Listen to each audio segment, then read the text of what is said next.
just a quick overview of what we have done in this course and where it might fit into what you can do with these topics in the future. Okay, first place, this course is sort of an antidote to most courses. Now, antidote is too strong. It means that there's something seriously wrong with most courses. Actually, the design of most courses is okay, but they aren't always executed in the way that's most beneficial to gifted and talented students. So we want to give you sort of an antidote to some of the shortcomings of courses as they're usually taught. And I'm not throwing stones at the teachers. The courses have to be taught in such a way that they're accessible to most students, but in the process, the most capable or hardest working students often end up not being served as well as we might hope. So, in addition, there's a picture that really isn't part of the general curriculum that I'm convinced is potentially extremely beneficial for students who are going to go a little ways into mathematics. Let's say at least through a traditional 4-semester calculus sequence and maybe linear algebra, discrete mathematics, although we don't do too much with that. Okay, so the first cornerstone is basic elementary functions. Basic elementary functions include basically 3 kinds of functions, and we're going to concentrate on 2 of them. In the very last week of class, we'll touch on the trigonometric functions. They can be constructed rather easily, and once we understand what's going on with power and exponential functions, it's pretty easy to at least get an initial handle on the trigonometric functions. Okay, so we study power, exponential, and we study in this course. We concentrate on power and exponential functions and their inverses. Again, basic elementary functions are power, exponential, trigonometric functions, and their inverses. I should complete that word "and." Okay. And then also the sums, products, and composites of these functions.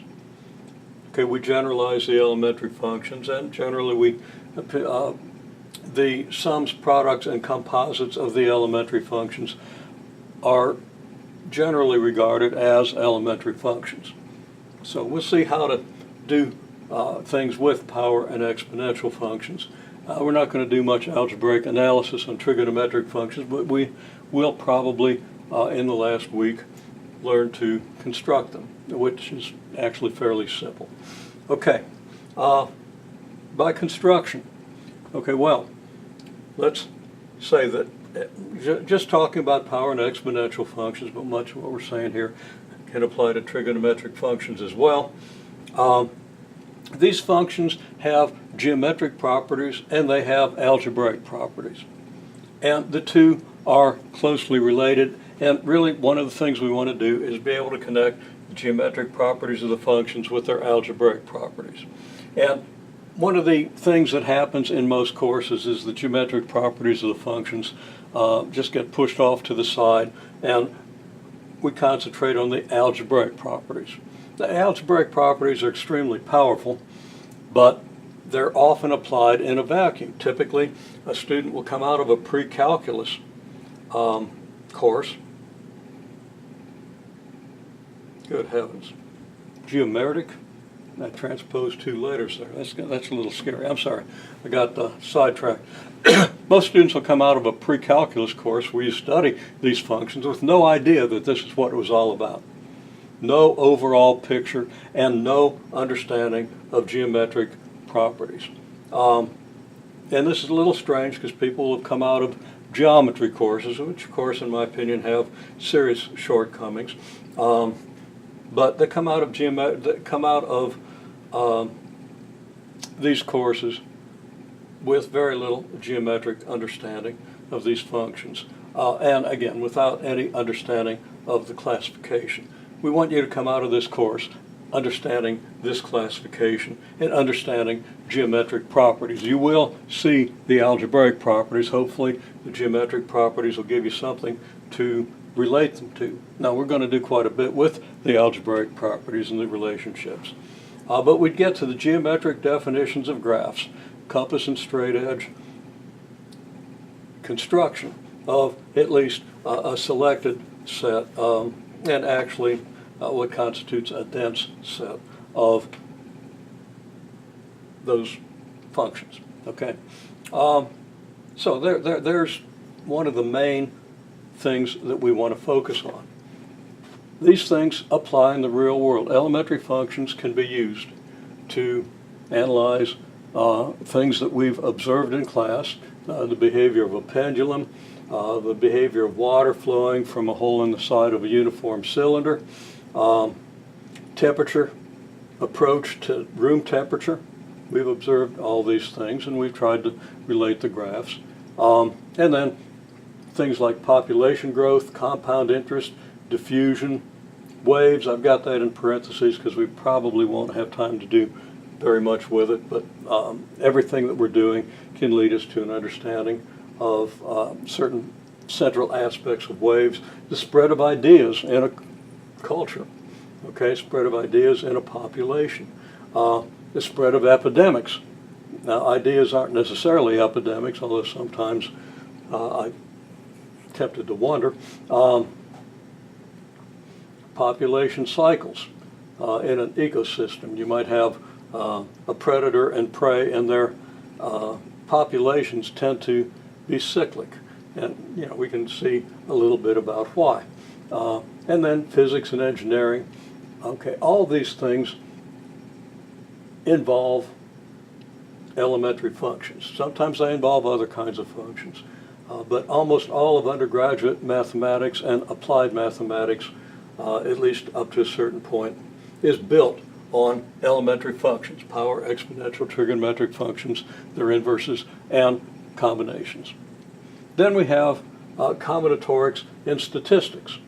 Okay, now we don't go very deeply into this, but we lay a foundation for future study and a perspective that will benefit anybody who's taking probability and statistics courses, which are practically universal among most of the fields people end up studying in universities and colleges.